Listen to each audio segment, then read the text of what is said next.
Hello guys, welcome to my YouTube channel. This is a second vlog for kulitan tayo muna. By the way, sa Pinas pa ito guys, hindi pa ito sa UK. Pero mga ilang araw na lang bago ang flight ko, kaya enjoy muna sa Philippines.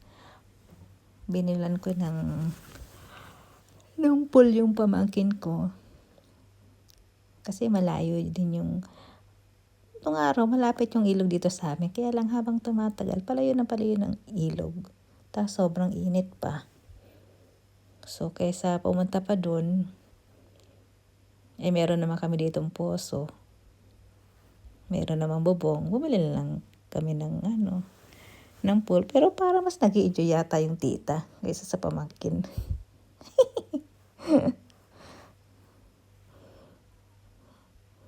Nakita mo, tingnan mo naman yung ginagawa ng pamangkin ko. Naglalakad lang kasi syempre hindi pa marunong lumangoy. At ang aking ginagawa din pag patubig. So, pumunta na.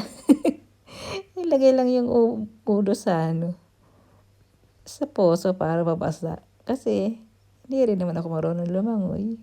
Gamay na rin yung pamangkin ko. Wisik-wisik lang ng tubig. Para mabasa ang buhok. Tingnan mo guys yung gagawin ng pamangkin ko. Tutulong din siya. Bubusan din ako ng tubig para mabasa. Sayo pa nga niya dyan uy, lamig. Yan ang nakakamiss sa Pinas. Yung bonding ng family. Hawak mo yung oras mo. Walang iniisip na problema. Chill lang. Ganitong buhay sa Pinas na aminin natin guys, diba? Mga ganitong buhay lang masaya na tayo. Stress-free. Tingin-tingin lang sa paligid.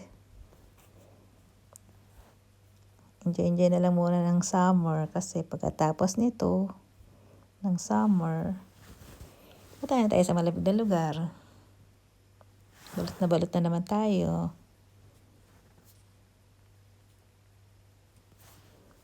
Pero that's life.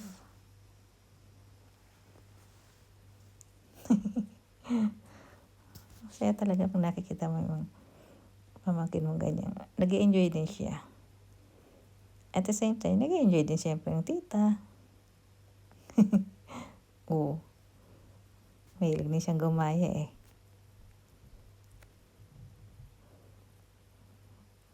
Anyways guys, thank you for watching. Enjoy muna. Next time, pa-UK na mga vlog natin. For now, Philippines muna to. Thank you for watching guys. See ya on the next vlog.